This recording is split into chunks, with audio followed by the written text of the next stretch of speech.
Londra halkından merhaba. Bu hafta yine Kuzey Londra'dayız ama Stockholm bölgesine kadar gideceğiz. Orada bugün sizlere Kağan Güner'i anlatmaya çalışacağız. Kağan Güner kimdir? UNESCO tarafından ödül almış bir fotoğrafçımız, sanatçımız. Arkadaşları tarafından yaşadığı şehrin sokaklarında bulunan 4 ayrı kafede düzenlenmiş olan sergileri gezeceğiz. Daha sonra ne yapacağız? Daha sonra da Trafalgar Square'a kadar gideceğiz. Orada da Labour Partisi'nin referandumla ilgili başlattıkları bir çalışma var ve halka açık bir miting var. O havaya gidip soluyacağız. Hep beraber gözlemleyeceğiz. Neler oluyor, neler var, neler bizi bekliyor. Düşüneceğiz. Gördüklerimizi de hep beraber yorumlamaya çalışacağız. Görelim.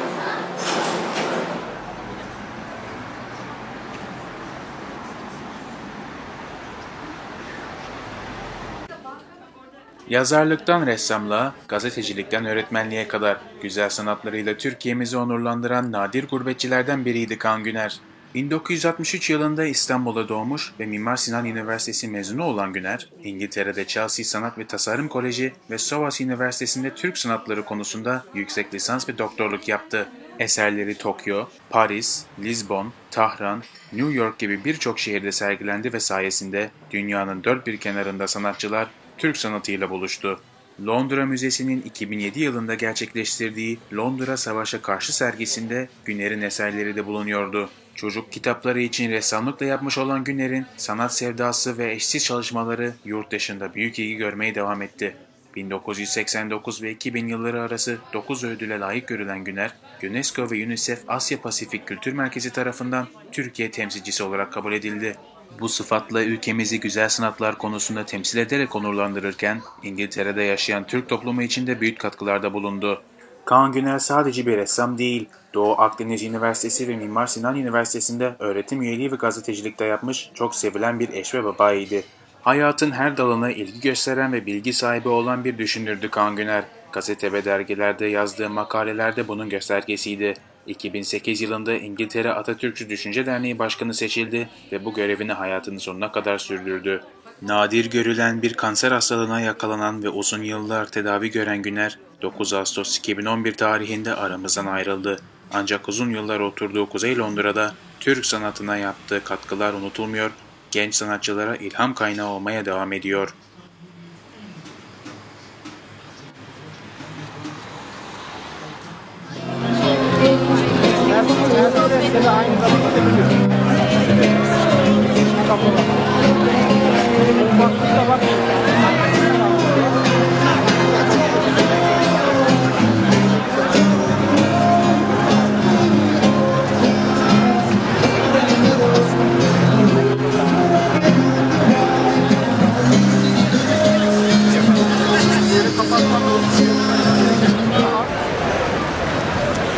Haziran'a 2 gün kala Trafalgar Square'dayız. Elimde de bir liflet var. Ters tutmuşum böyle hemen.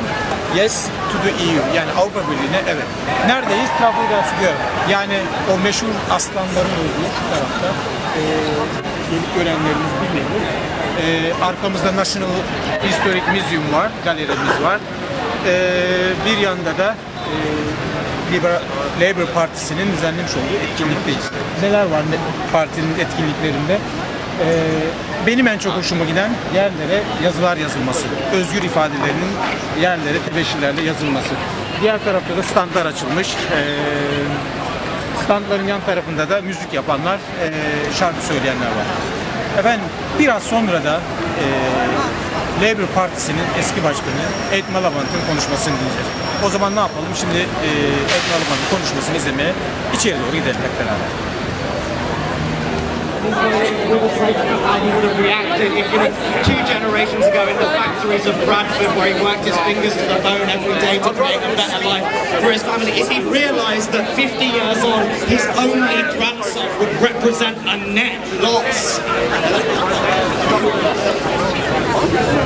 I think that immigration makes a huge contribution to this country and we must make the positive case for immigration. There have been negative consequences to immigration. My existence occasionally feels like one of them, but I think on the whole, it's been an alright thing, you know? It's like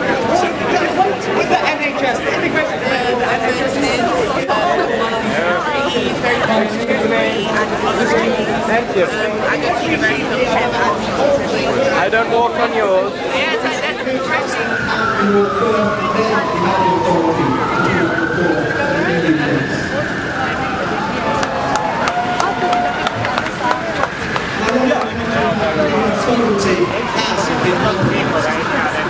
by international agreements, not by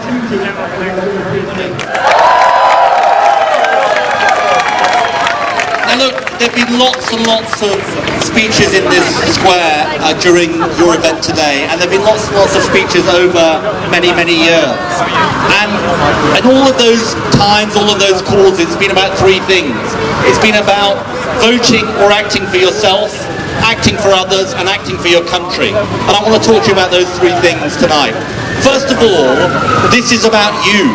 I'm urging you to vote Remain for you, because the opportunities that Europe gives this generation, this younger generation, to work elsewhere in Europe, to study elsewhere in Europe, to live elsewhere in Europe, my generation didn't have those growing up, because half of Europe was behind the Iron Curtain. So first of all, vote Remain for yourself. And don't be embarrassed about that, because all the great causes have been about self-interest. But secondly, vote to show solidarity with young people across Europe as well. Because don't let people tell you that the causes you face and the injustices you face here are different from those that are faced elsewhere in Europe.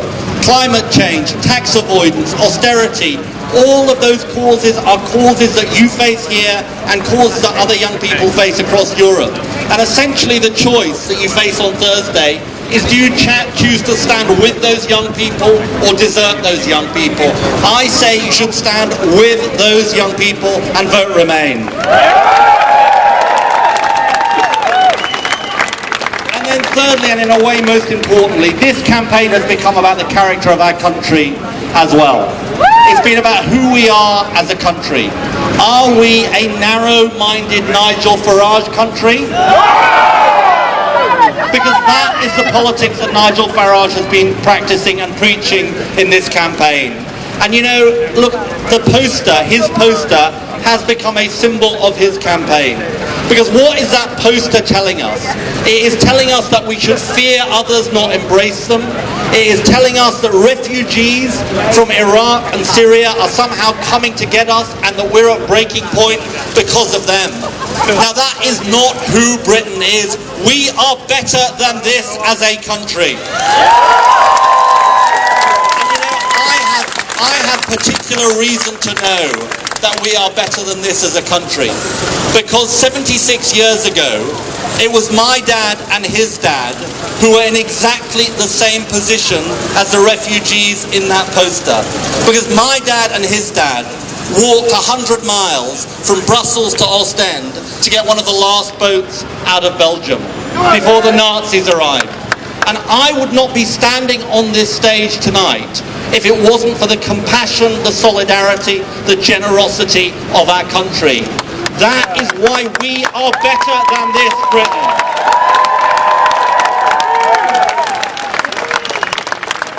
And so, friends, for all of those reasons, for yourself, because you want to stand with other young people across Europe, and because you are standing for a statement of who we are as a country, I say vote Remain. And I say this to you finally as well. You know, I fought a general election last year. It didn't go so well, as you might have gathered. But even though that general election was so important to me, and I thought so important to this country, this is even more important than a general election, because this is an irreversible decision. This isn't a once every 4 or 5 years decision. This is a decision for a generation. That's why your voice matters. And I say to young people, even at this late stage, don't let older people make this decision for you. Turn out and vote in this referendum, because your voice matters. So look, friends, do everything you can. Do everything you can in this last 48 hours of this campaign. Vote Remain. Vote Remain on Thursday, and then the work begins on Friday of building the more progressive, the more social, the fairer Europe that we know we all stand for in this square. Thank you very much. Vote Remain on Thursday, and let's get the right outcome. Thank you. Labour is an absolutely unity, no other political party.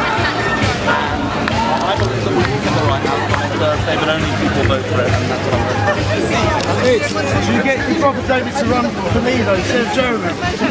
Sorry?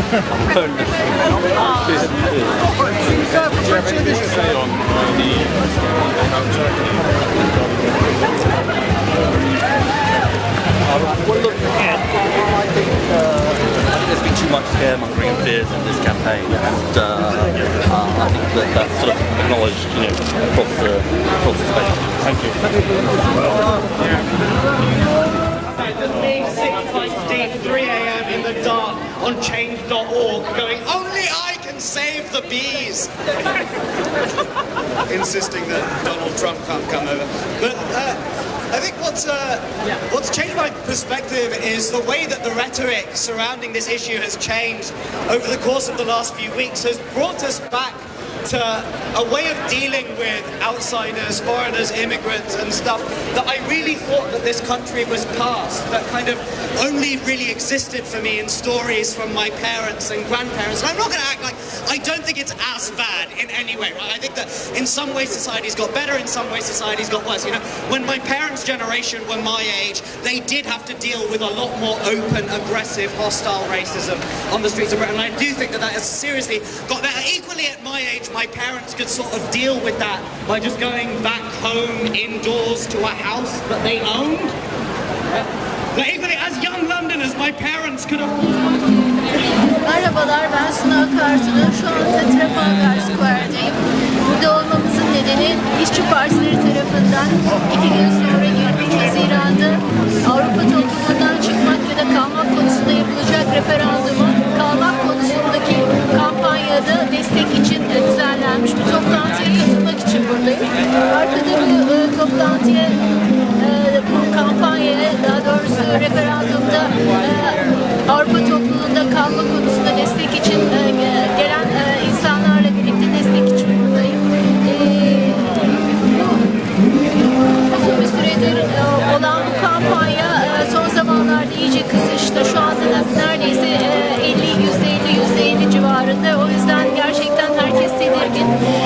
Uzun bir süre kesinlikle kalma konusunda bir karar çıkacak gibi herkeste bir emhal vardı ama son zamanlarda istatistiklerin gösterdiği oyların çok yakın olması tedirginliği artırdı. Çünkü bu tedirginlik en çok da biz Türkler için, burada yaşayan yabancılar için, biz artık yabancı olmasak da, artık Britanya vatandaşı olsak da yine de yakından ilgilendiriyoruz. Çünkü buradaki ırkçılığın artması demek anlamına gelecek olduğunu düşünüyoruz eğer çıkma konusunda karar çıkarsa.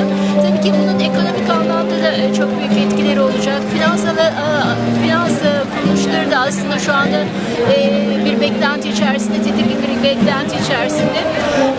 Aslında bir taraftan şimdi iki ses Avrupa topluluğundan çıkma konusunda oy çıkmayacaktır diye söylüyor. Çünkü İngilizler her ne kadar muhafazakar olsa bile değişiklikten de çok fazla yana değiller. O yüzden yine Avrupa'nın bir parçası olma konusunda daha duyarlı bir şekilde oy vereceklerini umut ediyorum. Ama tabii ki tedirginlik devam ediyor.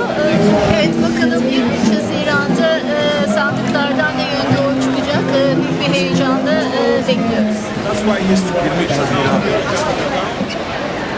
Ben biraz önce de söylediğim gibi etkinlikteki en sevdiğim köşe yerlere yazılan, özgür düşüncelerin yerlere yazılan bölümüydü.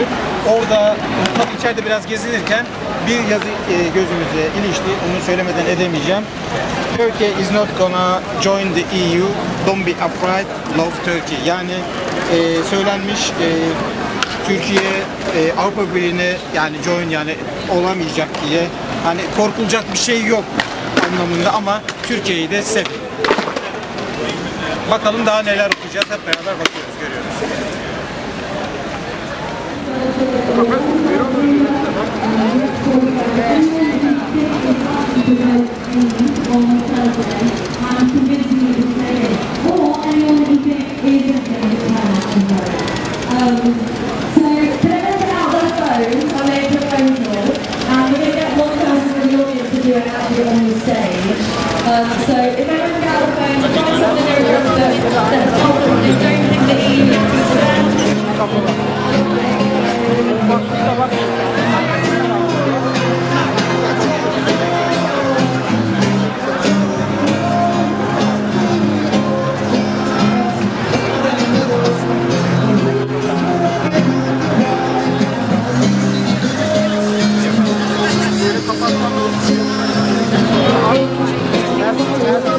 Yani.